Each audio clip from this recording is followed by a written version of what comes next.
Hello, and welcome back to Redefine Parenting. I'm your host, Vinu Keller. Welcome to Spanglish World and her network on Zingo TV channels 250 and 251. Please remember to download both Zingo TV app on the respective app stores and on iOS and Android devices. While you download, make sure to rate and leave a comment. The app is free. Zingo TV also can be heard on Google Chromecast, Amazon Fire Sticks, Roku Sticks, and all smart TVs 2016 and forward. Today, I have a very special guest. I met Diana almost 2 years ago now. It's been so Mhm. long. Um, and Diana and I had a really good talk and we really connected over something that I have gone through and something that she had gone through too. And I would say this is probably a really emotional topic that we're going to talk about. So um, I really hope that this helps anybody out there because I know talking to Diana, we've both been able to overcome this and come to the other side. So what we're going to talk about today is overcoming, going on with your life after you've had a miscarriage. So Diana Parra, welcome to the show. I'm so excited to have you here today. Thank you. I'm excited to be here as well. So let's just dive in and help parents. I know that, when I first got pregnant, as I shared with you a couple years ago, I wasn't expecting to be pregnant. I had just gotten married, and I found out within 8, 9 weeks that the fetus wasn't growing, and I was going through a miscarriage, and I was so young then. I was 20, and so for me, I feel like it impacted my life a little bit differently than yours because number one, I wasn't expecting to be pregnant, and number two, I was so young. I felt like this is okay, there's more time, you know. So the emotions I think that we all go through are differently, but one thing that we do have in common is the grief that we go through in that moment because whether I expected or you were planning, there was still that void now, that void that it wasn't happening. So I feel we did come together on that feeling of knowing that you plan for a life and then all of a sudden it's not there. So for me, again, the journey was a little bit different than yours, but I would love for people to understand your journey and what it was like for you. Yeah, absolutely. So yeah, I was in a very different place in my life. I was married. We wanted to have children, so we were, planning on having kids. And my first miscarriage was just something completely unexpected. Nobody's thinking this could, can happen. Nobody wants to think that way. And so it was very traumatic actually because it was so unexpected and so out of the blue. um and it was just something that I was not expecting at all. And I did go on to have three more miscarriages. So it just, like you were talking about the grief, it just piles up, right? And with what happened with me, one of the things that happened was I really did not give myself permission or the time to grieve and to really process the losses. And so they started stacking because every time I just wanted to move on. It was too painful. And I'm just like, okay, I want to just move on with my life. What's next? Instead of really giving myself time to grieve and to process and to experience the loss. So that really compounded a lot of things in my life.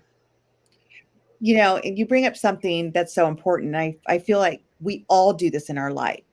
We take things that are happening and we stack it. We think in that moment, okay, I'm just going to go on with life. I'm going to keep going, trucking forward. And it's in that moment of breakdowns, those times where you're irritated, you're upset, marriages start to fall apart. One of the things that you and I discussed was you were going through it yourself. I didn't even think, what was my husband at the time going through? What was he feeling? Was he, I had a different situation, but I know even having other friends that have gone through miscarriage, their husbands are so there because they're trying to give everything to you because it was your body that went through it, was your emotions. And I don't even think they realize that they have to go through that period too. and they mask it by being that support for the woman. Would Yeah. you agree with Yeah, that? yeah, I completely agree. At least that was my experience with my husband. He wanted to be there. He wanted to fix it, right? Yeah. He wanted to see me, happy and smiling again. And so he did, everything that he thought would help. He kept me distracted. He's like, so here, let's do that. Um, and and yeah, you're right.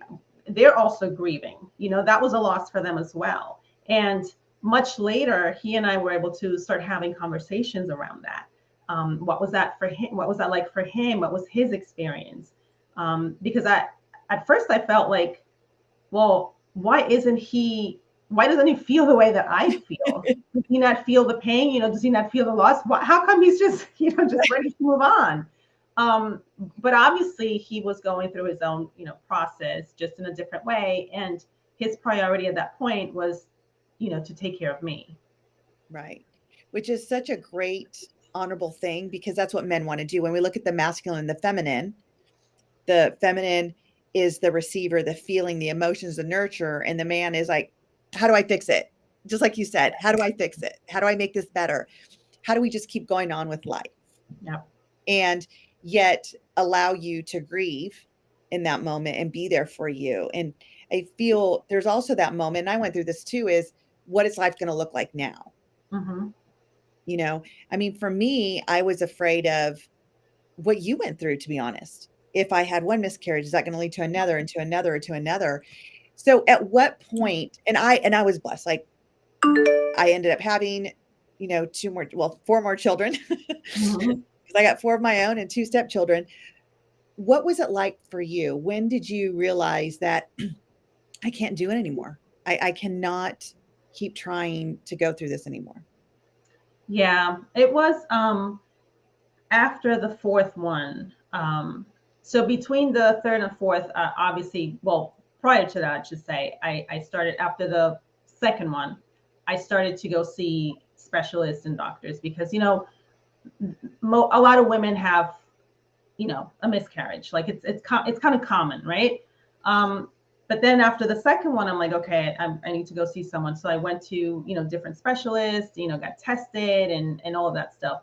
And after my fourth one, after my third one, the doctor said to me, you can continue to keep trying until you have a viable pregnancy. Because in my case, they couldn't find anything. They couldn't find a reason as to why I was having the miscarriages.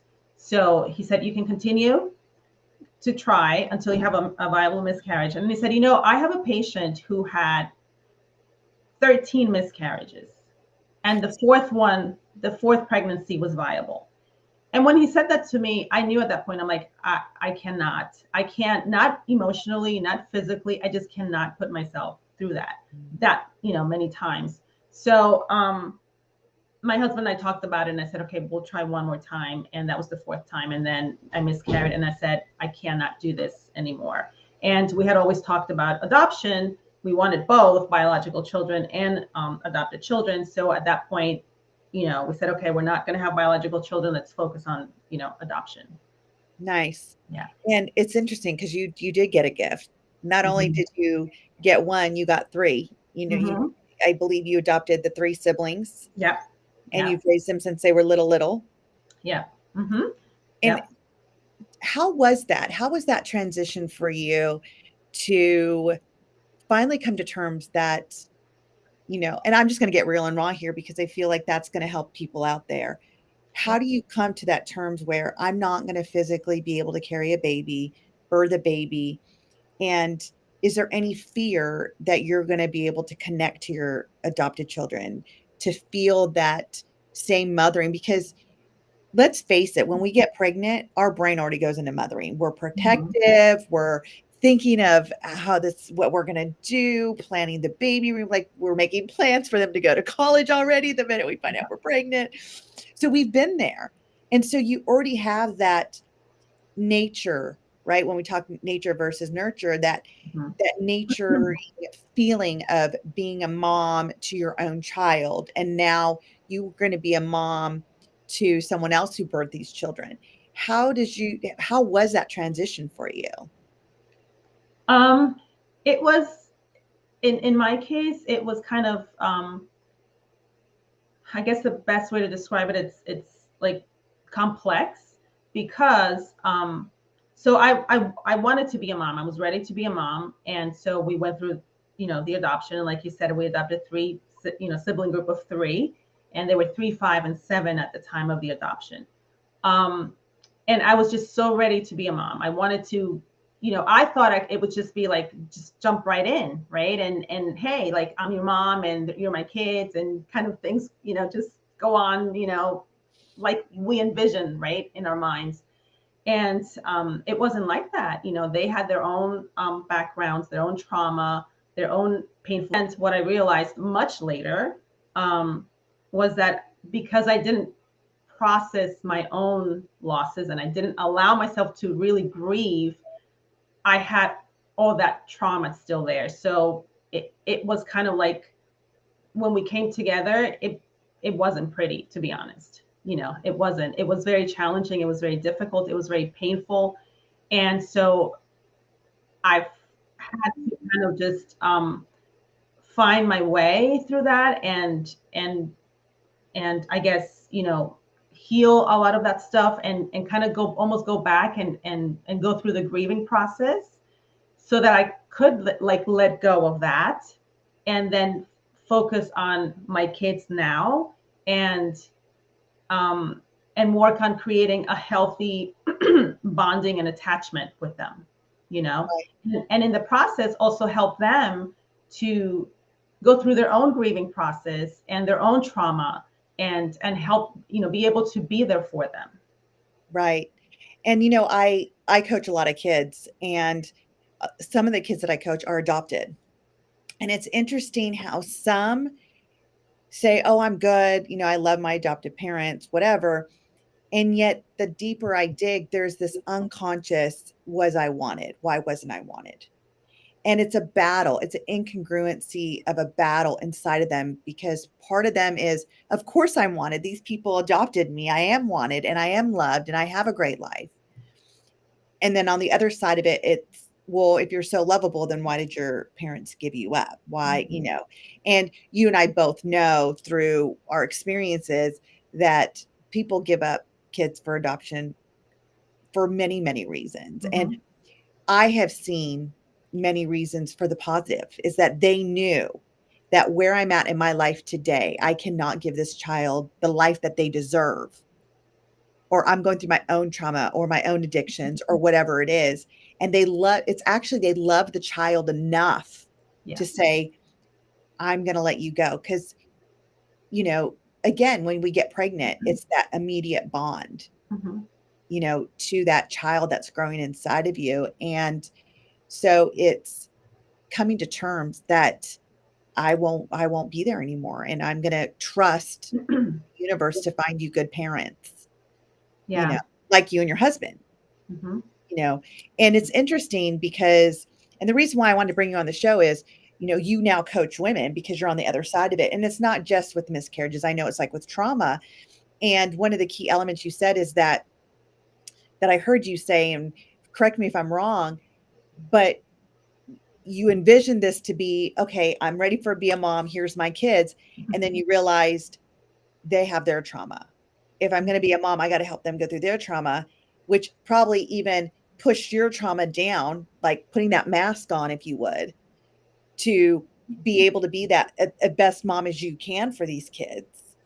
And then realizing later, wow, I haven't gone through my own stuff. Mhm. How could I even be that role model for these kids when I haven't even gone through my own and gone through it? And so I know now that you've had that aha and you've come to the other side, you're now helping other women go through this so they can at least, number one, recognize that it's still there, Mhm. and number two, neutralize it, because we're never going to take it away. We're never going to take what happened away. And if we can find the experience and the gift of who you are today with the resilience, the grit, the confidence to stand back up and keep going. Mhm. We neutralize those emotions to know that that was just an experience, but the experience doesn't shape us. We are not the experience. Right. Yeah. So I just wanted you to touch on that of how you're helping women go through this. Again, it's not just miscarriage. However, that was the trauma that you had gone through. Mhm. So would you say, regardless of the trauma, it's still going through these steps of the, I guess, awareness? Yeah. Yeah. And I think, a big part of that is our identity, right? So in my case, I envisioned, being a mom a certain way, becoming a mom a certain way. And so I had this idea um, of what that would look like. And that became part of my identity. I'm going to be a mom, and this is what, being a mom looks like, and this is what life looks like being a mom, and this is what moms do, and all of that stuff, right? And being called a mom, and all of that stuff. And so my journey to becoming a mom was different than what I thought. So my identity was kind of like, I was confused, right? Especially after the miscarriage. And I'm like, okay, so am I not supposed to be a mom? Am I not meant to be a mom? Am I not worthy enough to be a mom? I guess I'm not a mom, and am I not worthy enough to get the things that I really want, right? I started thinking all of these things. And on top of that too, there's a lot of shame tied to like miscarriages, a lot of shame and a lot of guilt. Did I do something wrong? Did I not take care of myself? And then the shame kind of keeps you, um at least that was my experience, like isolated. Like I didn't only like a handful of people knew that I had gone through the miscarriages, and I didn't talk about it because I was ashamed. It was like almost like I failed, Right. somehow. And that's very common for women who have miscarried. And that's one of the reasons why I'm passionate about this, is because we need to talk about it. Yes. We need to bring it to the surface. We need to make it okay that this happens. Like you said, it's an event, it's an experience. It does not define who we are. It doesn't define, our self-worth or our identity. But it does need to be talked about, and it needs to be addressed, and there needs to be a space, or many spaces, where women who have had that experience can come together and support each other, and know that they're not alone, because that was the other very big feeling for me. Like I felt alone, you Mm, know um, so yeah, so I think it's helping. I help women kind of redefine that experience, right? Redefine their identity. So okay, so you're not, whether you had a miscarriage and you decided not to go on, not to adopt, not to have kids, you just decided not to have kids, or you had a miscarriage and, like myself, went on to adopt, or you had a miscarriage and then, like went on to have, to give birth to, to biological children. What is that experience? What are you making that mean? What's the meaning that you're giving it? And how can we redefine that, so that you can, so that it's empowering, right? Like you said, I'm a much different person now. Like I realize, like how, like the strength, within me, like how I can move through these very difficult, because that's not the only thing. I mean, life will throw all sorts of things at us. yes. So it's kind of like, okay, so that happened. Um, what did I learn from that? How can I, like, what's the meaning I'm going to give this? And how can I take this, like you said, how can I find the gift in this? So in my case, it was, okay, I'm going to, um, be the best mom to my adopted children, right? And now, years later, it's like I'm going to help other women, through that process. Yes. Because, one of the things that as a coach, I know, I've been, gracious enough to be one of your mentors. And one of the things that we teach is that we don't coach theory. And so you definitely, and that's how I feel too, because when I coach kids through whatever they're going through, the communication with their parents and whatnot, or the depression or the anxiety that these kids are going through, or the loneliness, like right now, especially post COVID, kids feel really lonely. They feel they've lost their social skills. And I went through as a child. I went through that. I went through feeling alone. I went through feeling ostracized. I went through feeling that I didn't have friends. I went through all of that. And, I used to ask God, why me? I mean, even after the miscarriage, because you said something that was so profound to me, is the identity I took. is that is God punishing me? Is Mm-hmm. God punishing me because I tried to take my life before? And so he's like, well, you don't want your life. Why should I give you another life? I created so many meanings in my head that did not serve me. And then it took forever to get pregnant, forever. And what happened, because you said you made that mention, is that did you go on to adopt? Did you decide not to? Or did you have biological? Well, let me tell you, the fear that went through me is it was hard to connect because I was like, what if I lose it? Mm-hmm. Am I going to go through this again? So, how much of that bonding from that moment? Because I remember the moment I found out I was pregnant. Well, first of all, I was scared because I wasn't expecting it. And I was just newly married. And I was all excited. Like, I am going to be a mom. Like, the identity just came over me. And then all of a sudden, it was taken away from me. And so I blamed myself. And then to get pregnant and to all the emotions I went through with that pregnancy as well, and I don't even know if I went, like you said, did I process the trauma that I had, you know, because, and the chatter that we get from people, oh, it's okay, you could try again, you're so young, be glad this happened to you when you're in your first semester. And I know people mean well. Yeah. I get people mean well, and they want you to see the positive so you can become the positive. What I love is what you said is bringing women together to create that space to just have permission to feel without the guilt, Mm-hmm. to feel that I'm going to feel this in this moment. It doesn't define what I'm going to feel the rest of my life, but in this moment, I want to feel my. I want to find the gift because, like you, the gift is how many women you are helping now, how many marriages you're helping, because like you didn't even recognize, hey, that's one of the gaps in our relationship. I never got to say, hey, how are you feeling? What did you need? How did you grieve? And Mm-hmm. just even to be there and open up, it creates a better bond, and it's not too late. And that's the other, point I think that I've heard from you, that no matter how long it took, it's not too late. Mm-hmm. Yeah, yeah, absolutely. And you said something that reminded me of something um, that was part of my experience about, you know, having gone through the miscarriages, right? Having gone through those losses, and then adopting our kids. I realize now, like looking back, how much fear there was of losing them. So there was a part of me that was really like terrified of like attaching, of like really fully allowing myself to just love them, because there was this fear of like I was trying to protect myself, like, oh no, like don't do that, because what if something happens, you know? Um, so I say that to say just how deeply these experiences can impact us and our beliefs, and how we then move through life after the experience. It's not like we just leave it behind and everything's fine. We just don't realize how profound um, the impact is. Yes, absolutely. And what I love is the fact that as a coach, we're not keeping people in the story. We're Mm-hmm. recognizing the story. We're empathizing with the story. We understand the story and what do we want instead?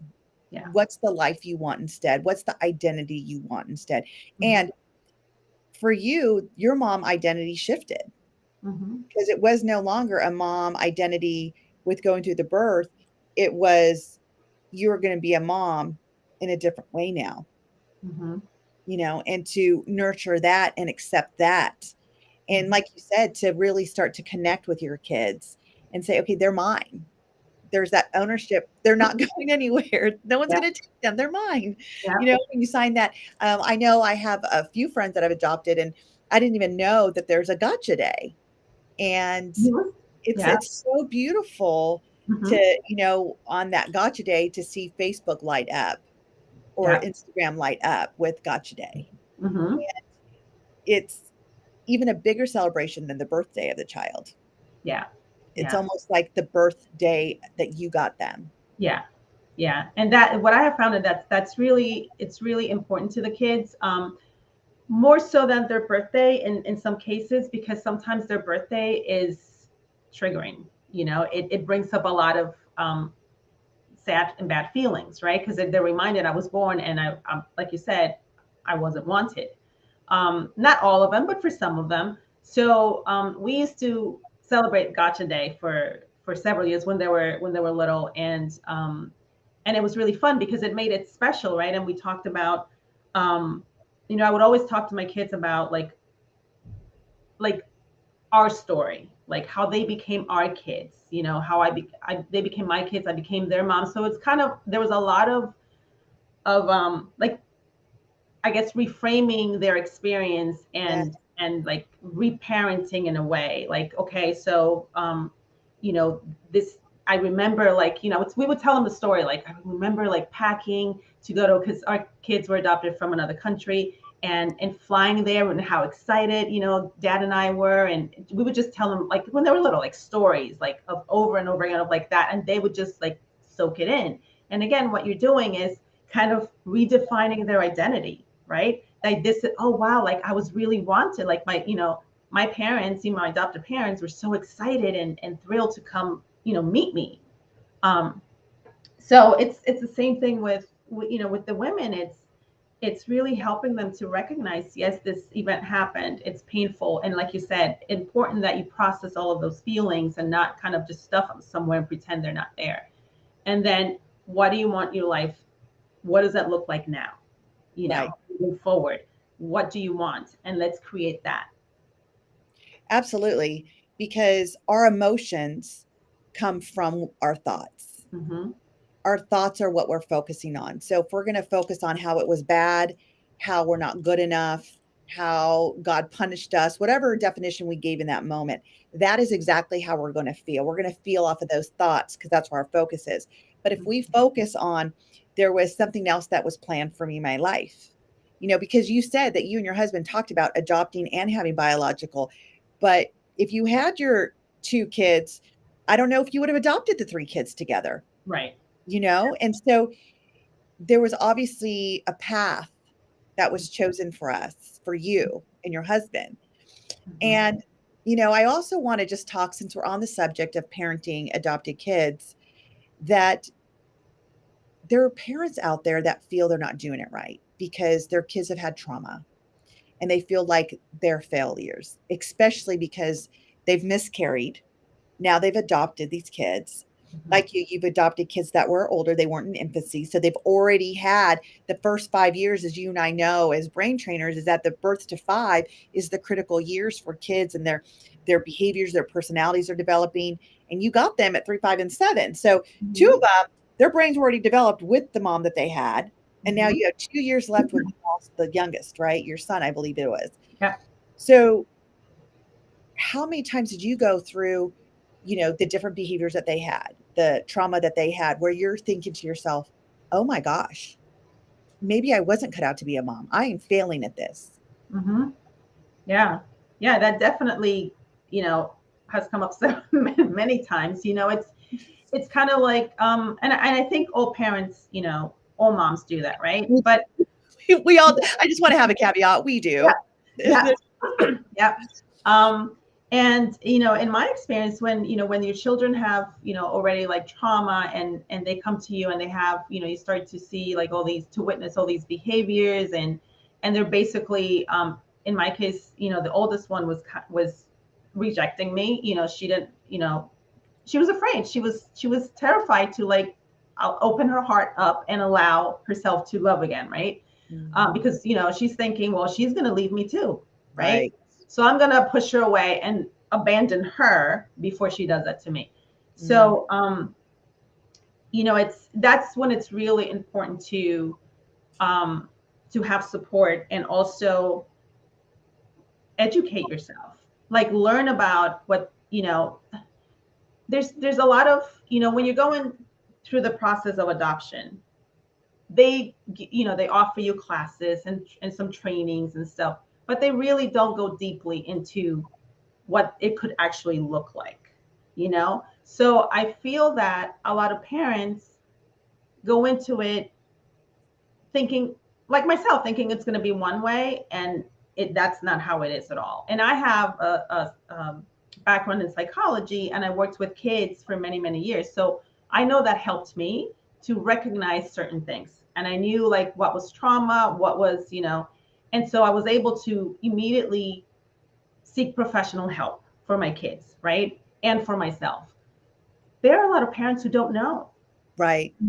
They just don't know. They're great, parents, but they just don't know like what's going on with their kids. And like you said, instead they start to blame themselves and think that they're doing something wrong, instead of, you know um, they don't know that, well, this is trauma, and this is because of the experiences they had prior to you adopting them, and that they need, a certain type of help, and professional help, and you're not expected as the mom, or even the dad, to do that type of work, Right.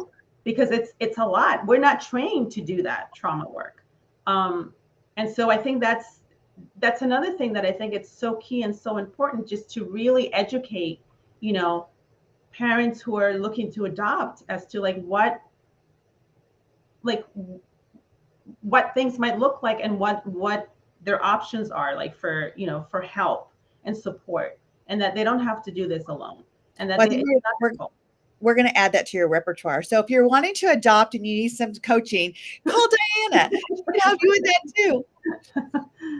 But you said something that is so interesting, because if we have, so for our listeners, just think about a horse with blinders. What do they see? They only see what's in front of them, right? They can't see what's to the left or to the right. It's only in front of them. So those are our filters in life. Most of us have blinders on. So if you already have the filter that I am not a good mom, if I was, I would have had these babies. I wouldn't have miscarried them. And then you adopt a child and they're acting up. And like you said, they're going through their own thing. What if this person leaves me? How do I receive love? What is love? They're probably confused on what love Mm-hmm. is, Yeah. because for 7 years, especially at for 7 years, you've gone through what love is, whether that's neglect or whatever, but that's your definition of love. So Mm-hmm. you're already succumbed to how to receive it and how to deal with that. So now here you have someone else. It's like, wait, love is defined differently for us. Love is holding you. Love is nurturing you. Love is being there with you. Love is going through everything with you. And they don't know how to accept that. So Mm-hmm. now, because you have those blinders that this happened to you and you're being punished, it reinforces that. See, your mind won't lie to you. And I hope all my listeners are hearing this. Your mind won't lie to you. Whatever you think is your truth. You create your reality by what you imagine, what you focus on, what you see. So if you have this focus, again, like Diana and I are saying, is that if you don't heal that and reframe it, Mm-hmm. you constantly feel you have lost at the game of being a mom, that you didn't deserve to be a mom, that God has punished you. And then you have this adopted child, or even a biological child, right? That's acting up and you don't know what to do and you don't know where to get support. It's going to trigger that filter of, see, I'm right. I'm not good enough. I'm not a good mom. I should never have been a mom. And how is that going to affect you? So it's really about changing the focus. It's really about, number one, just accepting that what happened wasn't about you. It wasn't about, you did something wrong. It wasn't you're being punished. It wasn't that God hates you. It was an experience that you had to go through for whatever reason in your life. Mm-hmm. And whether you choose, like you said, to adopt, or you choose to have a biological child, or you choose just to say, you know what, I'm not going to have any children. I'm going to live my life. That experience that you experienced is just that. Mm-hmm. It's just that. Yeah. And you needed it for a reason. And I love that you've been able to really do the work, Diana. And now how many women you're helping out there just with their identity. I know that, you coach women also just with this shift they need to go through when we're talking about identity and talking about the low self-worth, self-esteem, whether it's come from trauma or not. There's a lot of us that go through life with that imposter syndrome. And then all of a sudden we hit a time in our life and it's like, I don't even know who I am. Mm-hmm. And you're in this marriage and your marriage is failing, you're yelling at your kids, and you're thinking it's the whole world around you when you're not really realizing that it's the way I'm defining myself. Mhm. And, I know, because I know some of the people you've coached and you've had tremendous success with them, just changing their mindset to see their own greatness, and how it has literally been a ripple effect into their relationship with their husband and their children. And so, I'm just curious, what is it that you feel, for our listeners out there, what are some of the steps that you share or you help people realize in the beginning from shifting that whole identity, that whole focus to something positive? Right, right.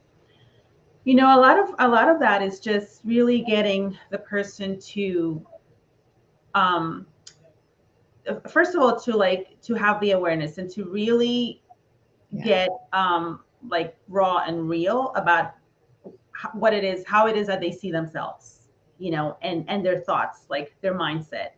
And then from there, it's just really helping them um, to shift that, and to start, to help them, like, find, the examples of where that's not true, you know, Mm, and where they're being successful, and where they're finding joy.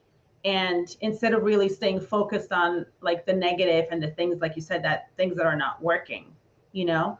And it's just kind of like taking them through those steps, like, a little bit at a time. And every person is different, but it's, for me anyway, in my experience, it's like the first step is to just really get them to get, like, raw and real, and say, this is how I feel, this is how I see myself, as yucky as that is. And and basically, like, admit it to themselves, and admit it to someone else, like, in that case, a coach, right? In that coaching relationship where there's trust, and they feel safe to do that. Because I I know that was my experience. Like, we hold on to that stuff. Like, we feel that way, like, yucky about ourselves, but we don't tell anyone. It's kind of like this little dirty secret that we have. And as long as that's in there, it's going to be very challenging to for change, to take place, and transformation to happen, because we're holding on to that. It's like it's a little secret, and we're going to keep it hidden and safe. And it's so funny how it manifests in other things too, right? So, I mean, I've had people come to me, oh, I need help with building my coaching practice. And, because I teach people how to be coaches, I'm able to do that. And yet, when we come down to it, it's really not about that at all. Hmm. It's really about self. It's about the identity Yeah. that that person's feeling, and they're masking it. Hmm. And I know, because I've been through my own stuff. I masked it for years. Yeah. I am like a professional masker. Like, I wore masks for years until I was able to come to terms with my identity. And you said something, and I'm in the middle of reading a book by Mo, and I forget his last name, but it's Solve for Happy. And you said something about, find the joy. In his book, he talks about making a list of everything that makes you happy, Hmm. whether it's the small things or not. So I made a list, and I'm like, brushing my teeth. Brushing my teeth makes me very happy in the morning. It does. It makes me very Yeah. happy in the morning.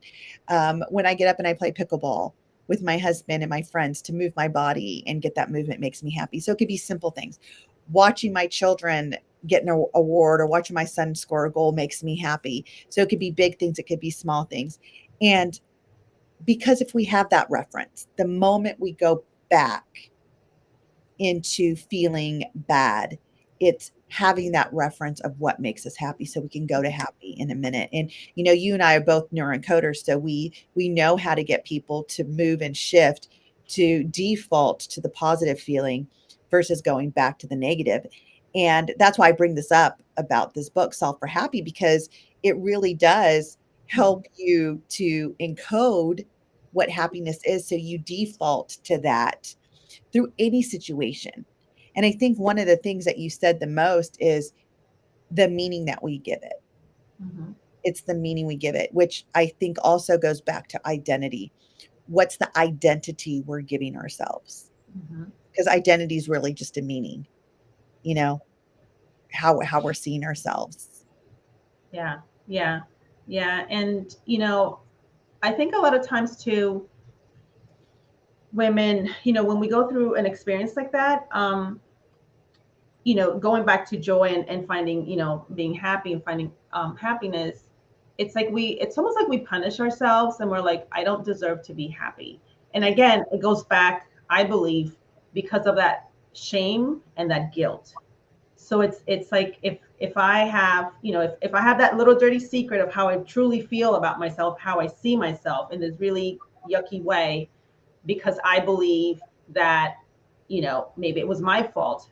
Maybe I did something wrong and that's why I had the miscarriage, or that's why whatever the thing is happened, then I don't deserve to be happy. Because it's a way of like self-punishment, right? Um, Right. because it's like, well, if I'm happy, that means, what does that mean? Does that mean then that, again, back to identity? Well, if I'm happy, then I can't be happy and be that, you know, person, that how I really see myself, Mhm. in that negative way. Mhm. It's like, what's the word, like cognitive dissonance, right? Like you, Yeah. you can't have both. So it's like, well, I can't be happy. I don't deserve to be happy, because, until, again, we go through that process of redefining their identity, who they are, and processing all that, trauma, all that stuff, and then just letting go and seeing, like you said, it was just an event. It does not define who you are. Right. You also brought up a good thing too, because people that just have even lost a child, which I couldn't imagine. I think that's like such when you talk about loss, that'd probably be the biggest loss I could think of is losing a child. And even so, when I watch people that are still grieving, a part of that is that attachment that if I'm not grieving, then I forgot about them and the judgment. Do you not think about your child anymore? How is Yeah. she going on? How is she getting married after she lost a child? How is she doing this after she lost a child? And it's the judgment and the Mhm. chatter that we listen to that adds to that guilt. So there's almost part of our identity that if I am happy and I move on past the miscarriage, if I am happy and I move on past the child's death, does that mean that they're not with me anymore? Does that mean that I forgot them? Yeah. Again, it goes back to the meaning. For the listeners out there, it goes back to the meaning you're giving it. You know, not the meaning everybody else is giving it, because we're all going to have a different meaning about the way you live your life. Mhm. And here's the truth. And I love this quote: those that matter don't mind, and those that mind don't matter. Mhm. And it's a Dr. Seuss quote. And I've loved that. And it's really helped give me strength through my life to help me realize whose chatter am I listening to, and that I don't have to hang on to the guilt of losing a child to love this child. Mhm. You don't have to hang on to the guilt of if you were, it's okay to smile after your child has left this world. It's okay. Give yourself permission to smile. Give yourself permission to redefine it so it's not has one doesn't have to do with the other. Right. Yeah. It's two separate things. Yeah. Yeah. I remember sitting in a therapist's office, doing, like the grieving work and the bereavement work. And and and she asked me about my adopted kids, and she said, and I remember this because it was for me, it was a beautiful moment. And I just realized, I said to her, I said, I'm going to be, she was asking me about being a mom to my adopted kids. And I said, I'm going to be the best mom, that I can be, you know, to that for them, as a way, as a way also to remember the kids, the babies that I lost, you know. So it's kind of like, for me in that moment, I was able to bring it together and tie it together, Mm, so it wasn't like, it's like, I wasn't a mom to these kids, but I can be, the best mom to these kids. You know what I mean? yeah. Yeah. That was a great redefining moment for you, Yeah. Mm-hmm. kind of bringing it together. Yes. So there's no, you're not forgetting. Right. You still hold all four of those little souls in Mm-hmm. with you.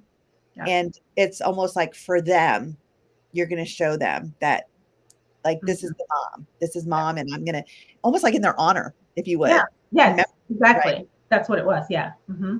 So that is I just got chills when you said that. That is so beautiful. And again, it doesn't matter what the trauma is. If it's, abuse, like I was in abusive relationships, there's trauma there. I've had friends that have been raped, there's trauma there.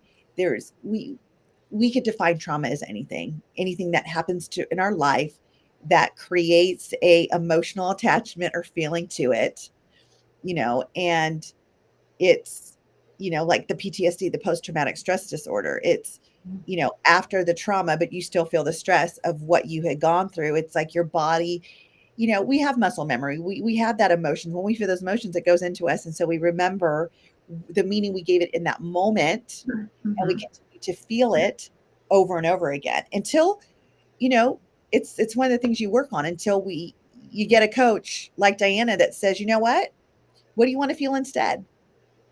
Mm-hmm. Because it is a choice. Yeah. What we feel is a choice, Yeah. you know, and we have to ask ourselves, what is the meaning we're giving to hanging on to the bad or the negative or the hurtful feelings of it? Because there's a Mm-hmm. meaning we're giving it. There's a reason why we're staying attached to it. If we really want to get rid of it, I think it's what you said is beautiful is it doesn't have to be an icky dark secret. It is the first step. It's the awareness of this is living somewhere in my body. Mm-hmm. And it's identifying the feeling or the thought, where is it in your body, and learning how to release that. And then I think the next step you said is to redefine it, Yeah. and then find, because our brain will not lie to us. Our brain Mm-hmm. will not lie to us. Like I said before, with those blinders, it won't lie to us. So if you continue to self beat, because we probably all have PhDs in self beating, that negative talk that we tell ourselves, because we really believe if we beat ourselves down that we're going to prevail and be the best we can be. We just need one more beating.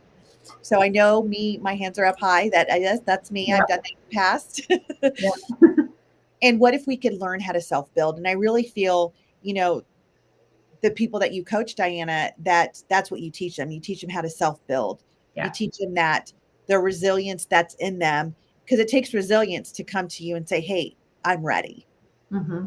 I've got up, I've dusted myself off, that I'm not going to let that experience take away from who I am anymore. It's Right. getting that control back. And, I think what's great is that you've gone through it yourself, Mm-hmm. you know? So if there's people out there that are thinking, how long does this take? I will say it's not rocket science. It doesn't have to take long, but people want it to, right? People are like, but it's going to take months to go through this. So what is the truth about that, Diana? What is You the truth? know, like you said, it doesn't have to take long. Um, However, it depends on the individual, like how ready and how badly do they want to release that and start creating their new life, you know? So, so it really depends, but I have seen a lot of like huge shifts in 3 months. Um, and again, I think sometimes there's a big shift and then there's something else that they want to continue to work on. So then we continue to work on that stuff. But yeah, we're not talking, unlike, and I'm not saying anything negative about therapy. I think therapy has its own place, and I benefited from therapy, but it doesn't have to take years, Mhm. like in therapy. Right. Absolutely not. Well, Yeah. especially as encoders, right? It's Yeah. creating those defaults of, oh, I can do it Right. that quick and feel that way. And I also think that it's making the shift is easy, keeping it sustainable is where the coaching comes in. Right. And it's teaching you the skills so you can be self accountable. You can create the sustainability where Yeah. you don't need a Right. coach for long, long periods of time. You get in, you get out. And, Yeah. I mean, I coach with my coach. I renew all the time, but I'm always working on something new. Yes. That's Hmm. never the same thing. So, Diana, thank you so much for being here, just being real and raw. I really hope the listeners out there, I feel like a lot of mamas are going to connect to this conversation. I think that this is going to be an opening for many of them. And if so, Diana, what is your website? How could people find you? Because I know that this is this is your specialty. This is what this is your calling now, right? To get people to the other side. So if someone is ready, whether it's through miscarriage or any other trauma that they've gone through, that they're ready to take their life to another level. They're ready to redefine who they are as a parent, as a person. How do they reach you? So my website is dianaparainternational.com. And they can also connect with me on social media. My handle is at Diana Parra 888. Perfect. And I'll make sure that we put that up too in our YouTube channel. So people, because I really feel, what if you could have known that there was somebody like you years ago? Yeah. You know, Yeah. how different that would be. So Mm-hmm. thank you again for being here. I appreciate you. If you are Thank you finding for having me. value in our show, please join my Facebook group, Redefine Parenting. Share it with people because it takes a village to raise our kids. It takes a village to know that the support is out there. And that's what my Facebook group, Redefine Parenting, gives you. This show can also be heard on Spanglish Radio Network. Please check out www.spanglishworld.ca for all your news and programming. Spanglish World, watch it, hear it, read it, download it, and live it.